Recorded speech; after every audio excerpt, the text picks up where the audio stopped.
When I hear this sound, I hightail it in the other direction. But this guy, yeah, he loves that sound. Inside, this is perfect right here. Barasa gets to the sets early, looking and listening. I'll hear, ah! And then I'll come running. For snakes or any other local critters. If I found this guy on set, I would just put him in my bucket and I would hold on to him at least until we're done shooting at a particular location. But he can't do it alone, and he doesn't. So this is a regal ringneck snake that my wife found on set. Yep, the snake wrangler, well, he charmed his wife too. We have a little team. An Albuquerque couple dedicating their life to tracking down snakes. Break up the crayons. Start breaking.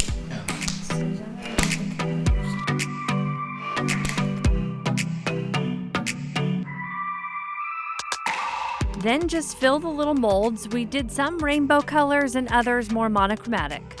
It's time to go to the oven.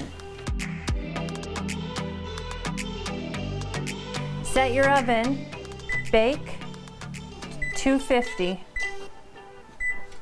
Shouldn't take long to heat up.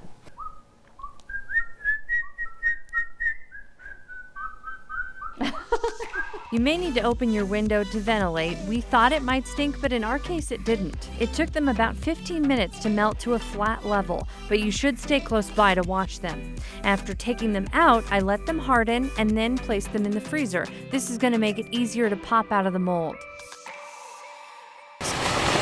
They come in waves. You know, you'll have 5, 10, and then it'll slow down for a few minutes and it'll pick up again.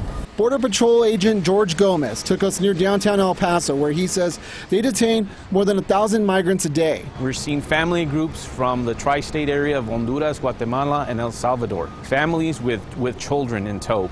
But for each of those people, hoping the federal government will give them asylum and legal status in our country, they face years of waiting and uncertainty. Right now, immigration judges fall under the Department of Justice, and that's a problem, according to Judge Tabador. The head of the DOJ is the Attorney General, someone politically appointed by the president. And the DOJ is caught in two roles, prosecuting cases and ruling on them. Judge Tabador is calling for a separation of the two. So the way that the court is being administered is not like a court. It's like a law enforcement agency. And that has created, in large part, a lot of these backlogs that we see and a lot of the challenges that we're facing. Despite the dire situation, Crystal says the support from everyone is giving her hope.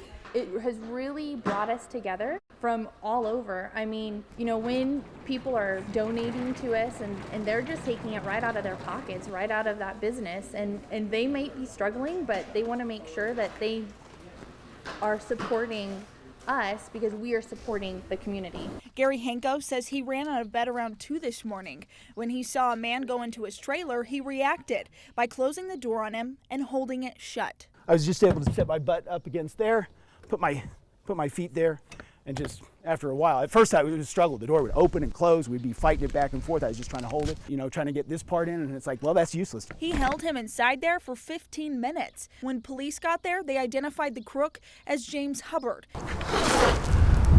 Yeah, a dud. But that's okay. Science is all about trial and error. So we try again and again.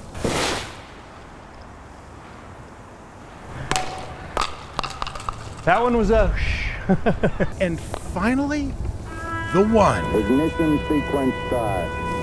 6, 5, 4, 3, 2, 1, 0. Liftoff. We have a liftoff. 32 minutes past the hour. Liftoff. And in a way, Super STEM Saturday could be a launch pad for the next generation of scientists, getting them interested in STEM careers through simple examples, just like this. More importantly, these are careers, right? It's not just a fun, fantastic wow now. This is inspiration for possibly a career where they can become a scientist, an engineer. Just make sure safety is always first. Okay, so here's just a look at the aftermath, and the message here is don't try this at home, but if you'd like to see experiments just like this, you can see them at Super STEM Saturday, February 22nd from 9 a.m. to 3 p.m. at the Albuquerque Convention Center, and it's totally free.